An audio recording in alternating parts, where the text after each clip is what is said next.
All right, so we're going to continue our traditional October special with the film directed by Karyn Kusama, because we're talking movies, we're talking The Invitation. Chris, I'm so glad you're here. We have a lot to talk about. So much to say tonight. All I want is some of that good coke you used to do.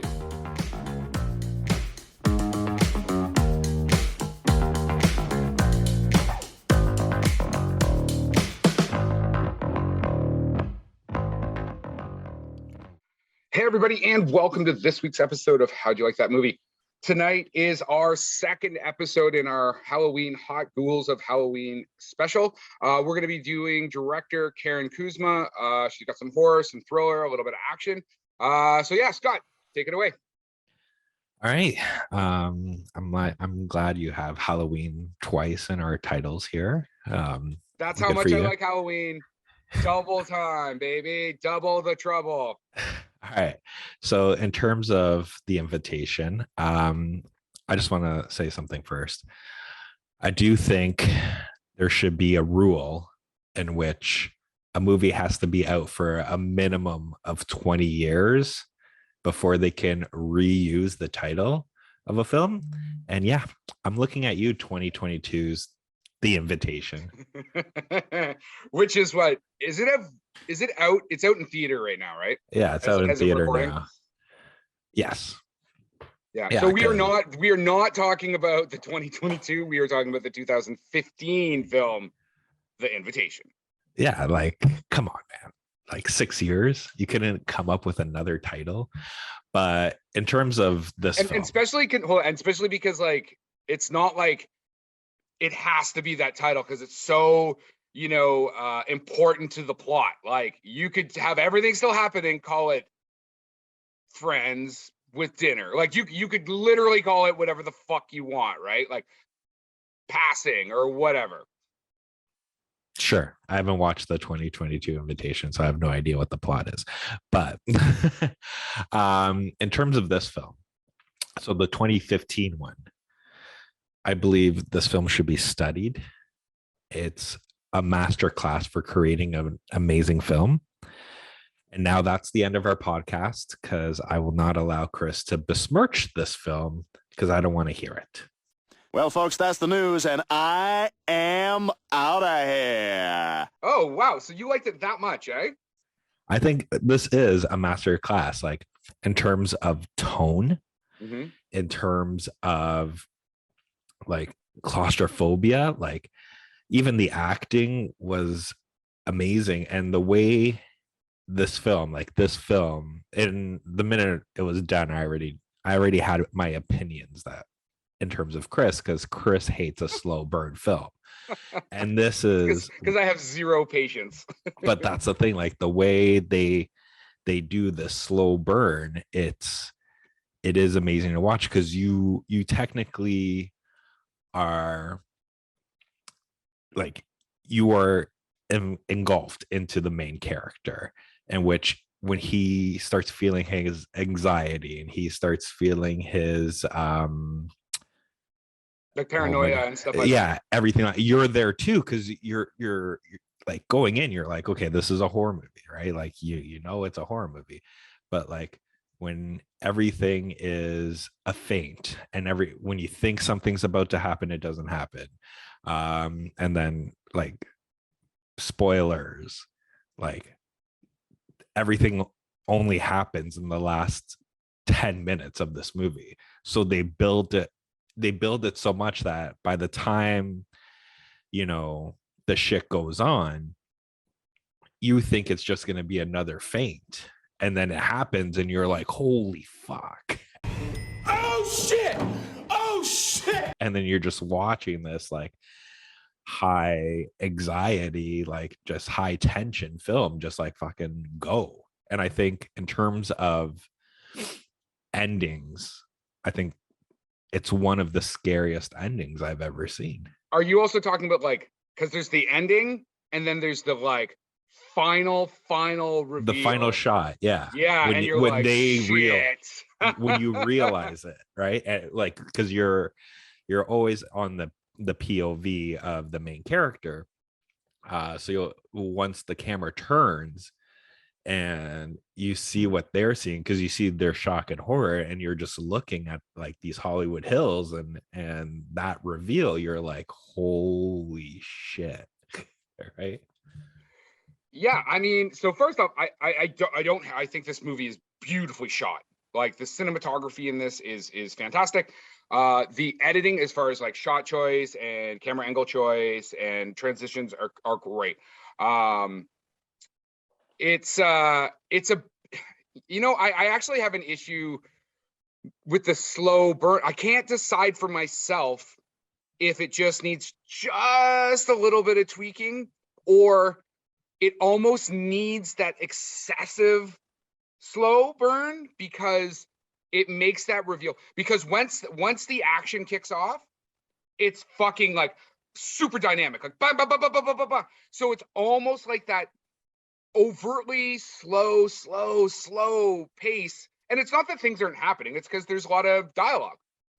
Oh, and it's like it almost needs to be that slow for you to be lulled into the sense of like safety, right? Like you're almost like, oh, okay, like maybe I totally have this wrong, and then it that jarring and in a good way, like pivot. You know what I mean? Gotcha, bitch. Yeah, like I think Logan Marshall Green, who plays the main actor, the father of the xenomorph. Oh, that's right. Yeah, from Prometheus. Yeah. When you can't have Tom Hardy, you get Logan Marshall That's Green. right. He's like your discount Tom Hardy.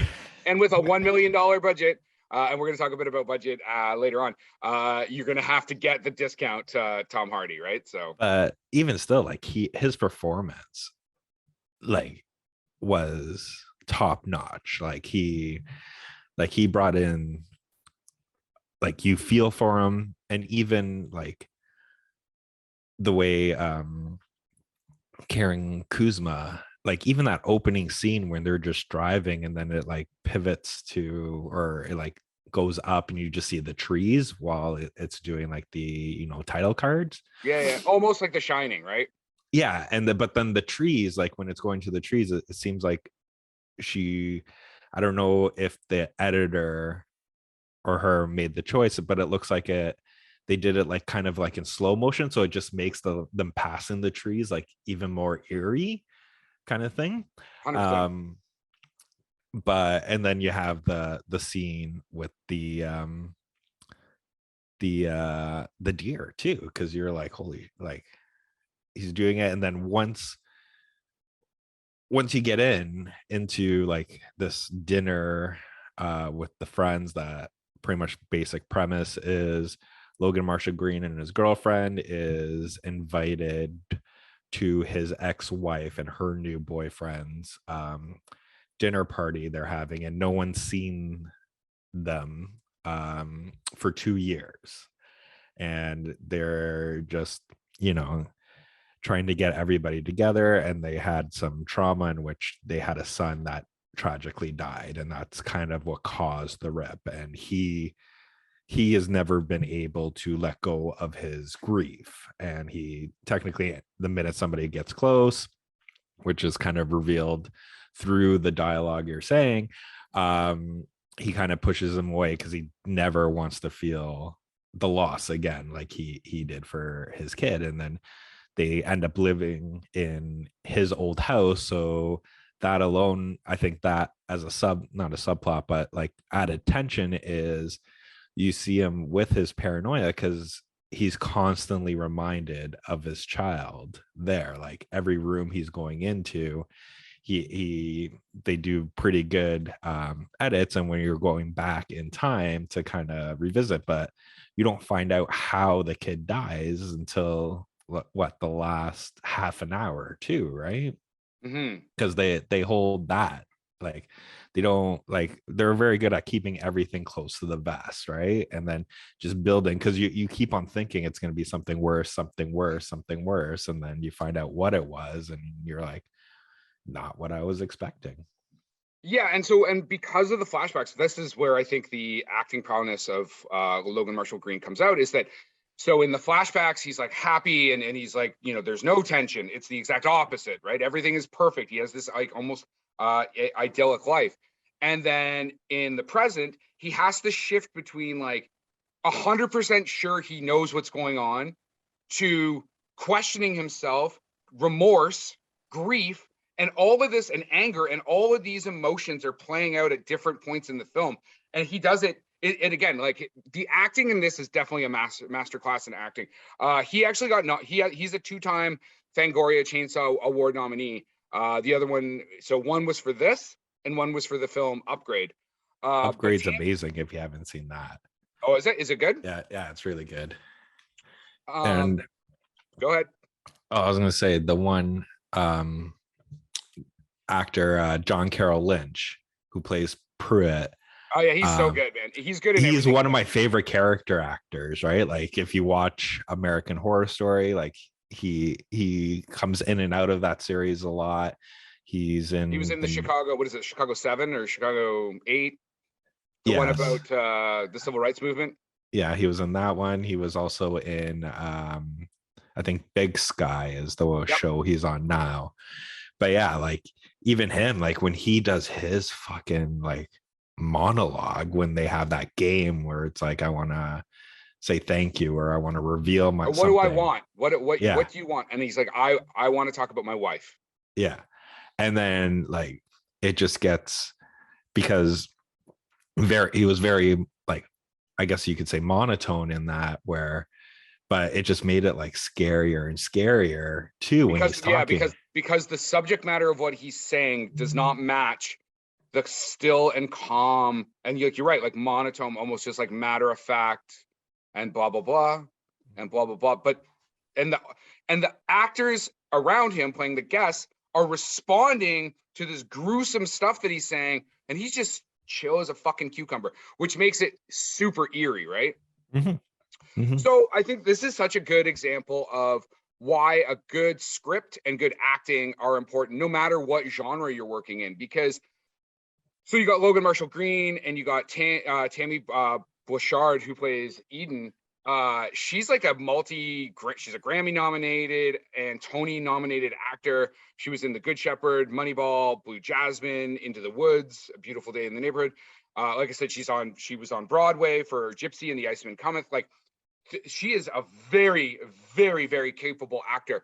And again, because she has to also move between like this almost like fake peace, happiness and stuff, and then like breaking down, and then of course in the final, you know, the remorse of like what's happening. And then also Michael Heisman or Huisman? David, who plays David, who's creepy as fuck. I know him from Haunting of Bly, or not Haunting of Bly, Haunting of Hill House. He played Steve. He played the oldest son in that, which that's a good show too, especially for this season. But yeah, and that was the thing, like the one scene that like I wouldn't say was scary, but I thought was super fucking well done, especially when you get to the end, is the scene when, you know, they're discussing how they hit that deer, right? And then they say like, oh, and then they're like, what did you do? And he was like, oh, he, you know, we had to kill it. And they're like, how did you kill it? And he goes, with a tire iron. And then that scene was hardcore, man. Yeah. And then David's like, oh, he's like, yeah, you had to put them out of their misery, right? And then once you get to the end and realizing what they're trying to do too is technically putting all these people that, you know, that can't get over their trauma, trying to put them out of their miseries so they can move on. It just makes it like that was him trying to connect it. And the scariest line, not the scariest line, but one of the best lines too, is when David goes to Logan Marshall Green's character and said, we chose you to come here, right? Like they literally, if you think about like back end, they literally went through a list of Eden's friends being like, we need to take, like, this person needs to come out, like knowing what the end result was going to be.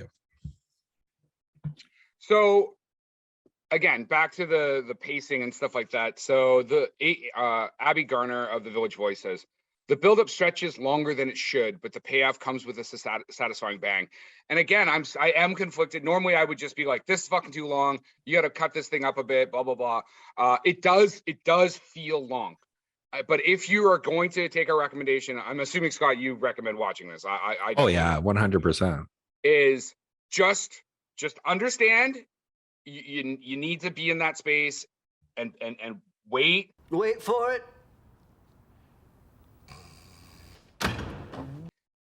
You're gonna feel like, oh my god, this thing is way too long, and it's not. It's only 100 minutes. Just give it an extra 10 minutes. The payoff is worth it. I mean, but in terms of pacing too, I think the good part that they do with that is they sprinkle in these feints where he thinks something's going on and he tries to confront them on it, and they're just trying to ease his paranoia, and then it goes to the next thing that he kind of fixates on, right? Like the first one was the other guest, the woman that he saw naked in the room, leaving David's room. And then she comes in, he's kind of fixated on her. And then it's fixated on the camera. And then not the camera, sorry, the computer, because they show that crazy video of the woman dying. And then, but it is a slow burn, but the way they represented it and edited it, which I'm sure you can say this is a very well edited movie because it helps build the atmosphere, is that at no point did I ever look at my watch or hit the button on the screen to see how much time it is left in this movie, because it literally just engulfed me into it. Like, did you ever look to see, like, is this almost done? Well, again, no, but I definitely felt like at points I was like, oh, did I just waste a bunch of time? Did I just pick a bad movie or did we pick a bad movie? Because it's also because they keep feigning, right? So you keep thinking like, I thought it was going this way. It's not going this way. This film is like, you just think that you're not going to get a payoff. Like it definitely makes you feel like, oh, maybe this is all just in his head. And then you but get that's the thing. If that's the payoff, even that would have worked at the end too, right? Yeah, but what I'm saying is, well, no, no. Like if it just ends up being like a bunch of bullshit, like sure, great, like you were able to like bait and switch people for a bit, but the way they finish out this film, it is like it was worth it. It was definitely worth being in it. The cinematography is fantastic. So even like if you're like someone who's into cinematography or you're like a film student or something like that, you definitely need to watch this film because it does all kinds of great camera work, including like using like some really interesting mirror shots. It's a good example of how to shoot a crowd, both like when they're kind of I think they're around a fireplace and then when they're around dinner. And like, again, also on the topic of editing, when to move between different people talking, whether to use a POV or an over the shoulder shot. The DOP is Bobby Shore. He's from Montreal. And we kind of make fun of the fact that like seems like everybody in Canada somehow has to do something with Anne of Green Gables. So Bobby actually has two relations to Anne of Green Gables. So he's one of the cinematographers that works on Anne with an E. And if you're a Canadian, you'll understand this next comment. He also shot a Canadian Heritage Minute moment, which we all know of up here. And specifically, it was Lucy Montgomery's Heritage Moment, the author of Anne of Green Gables. So way to go, Bobby.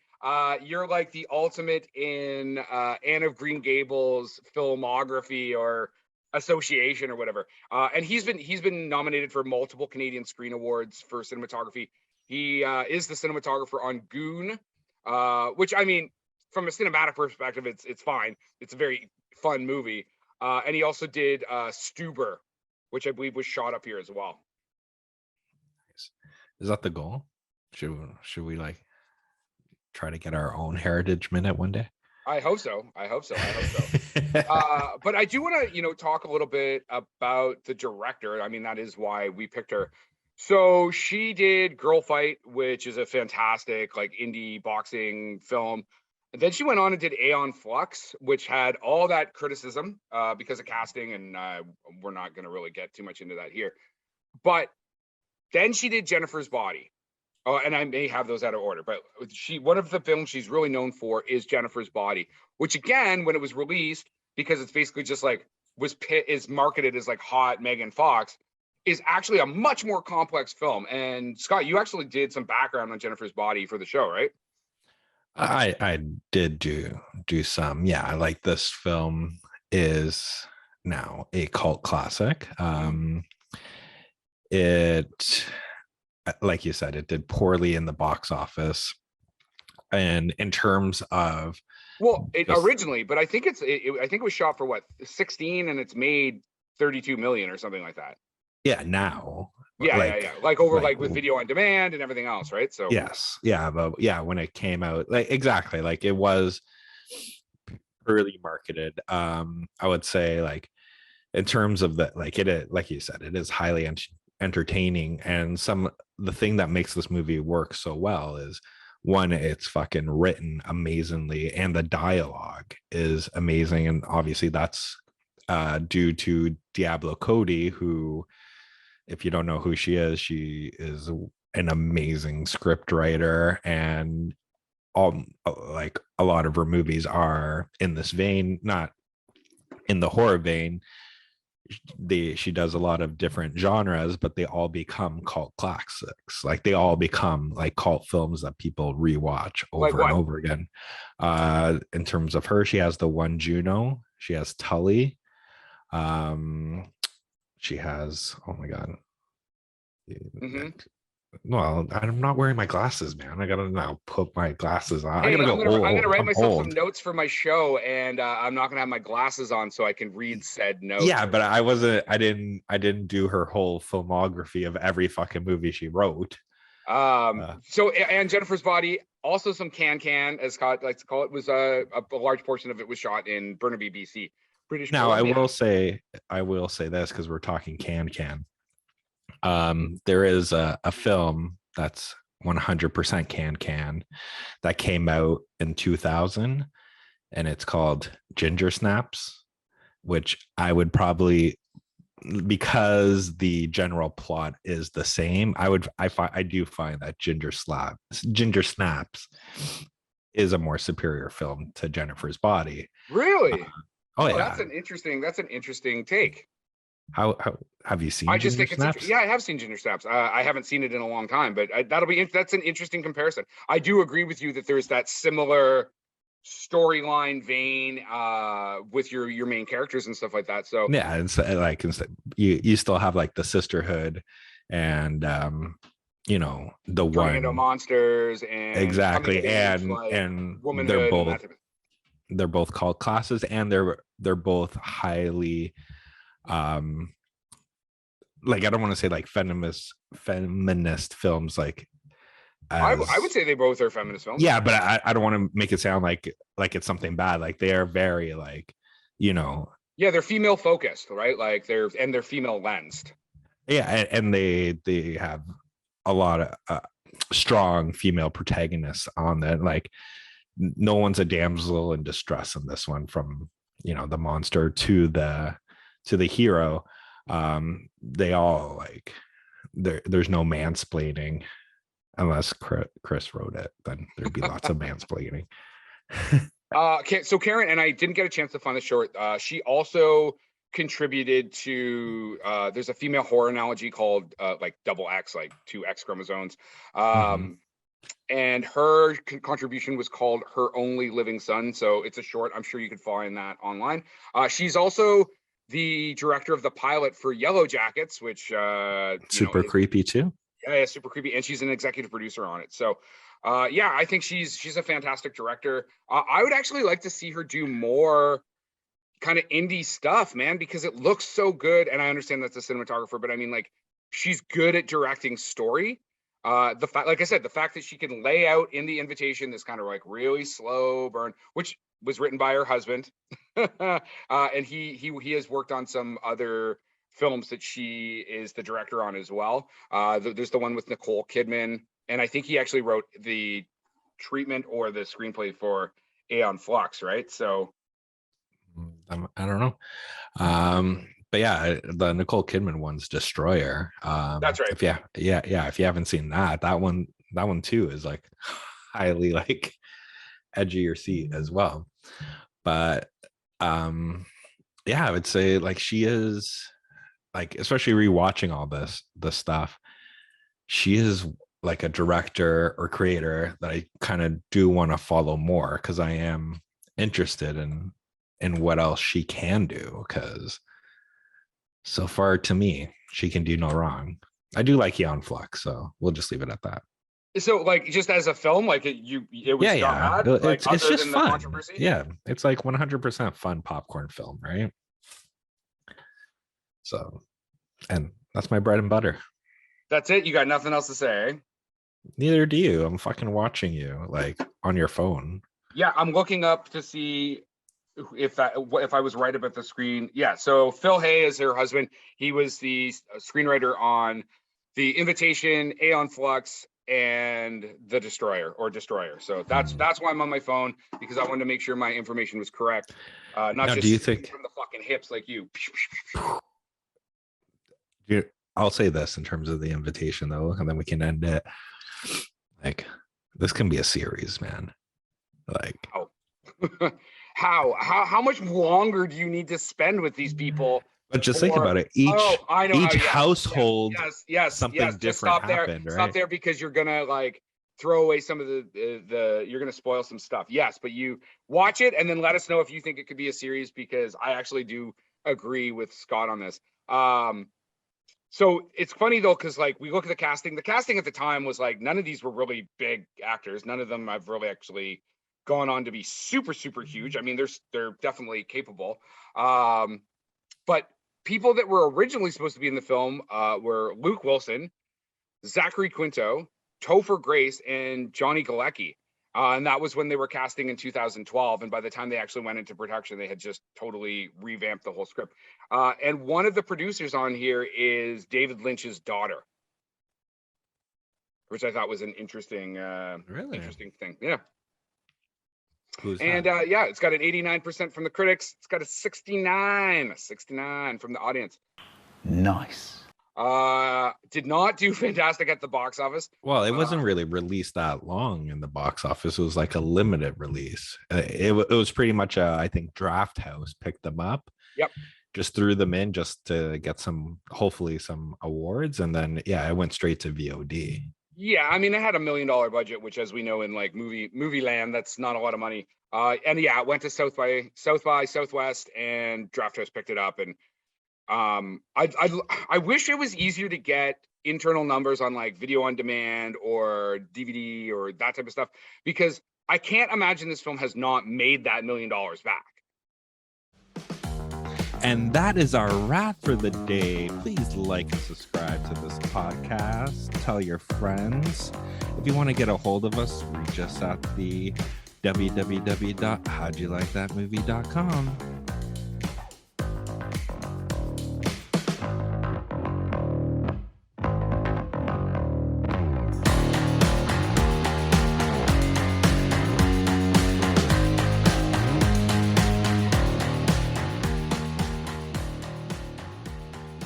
We're continuing our traditional October special with a look of 2 films that were directed by Karyn Kusama. Because we're talking movies, we're talking Jennifer's Body and The Invitation. Hold on, cut. No, Scott, we're doing one movie. I just asked you to, so you can talk. Seriously? Yes, I just wanted you to review Jennifer's Body because it is a horror film. And it's the same director and stuff like that. So you can talk all you want, but I don't have a ton of background on Jennifer's Body. So I just wanted to stop it right there before this thing got out of control. Fuck. All my notes are a mix of both. That's good. That's fine. I mean, I've got tons of notes on The Invitation, and you can just jump in there about Jennifer's Body. And I mean, you're a horror guy. It'll look like you did more research than me, which is what you did. So can we take that from the top, please? Scott, you let us know when you're ready, because now you have to like redo your whole intro. Yeah, like. Scott, you still there? All right, I guess we lost Scott. No. Can you hear me? I can see you.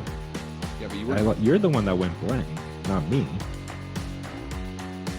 Okay, so we're gonna end the show. Can you hear me? Yes, I can hear you. Okay. Production by Rod Shaver, Vader Monkey Productions.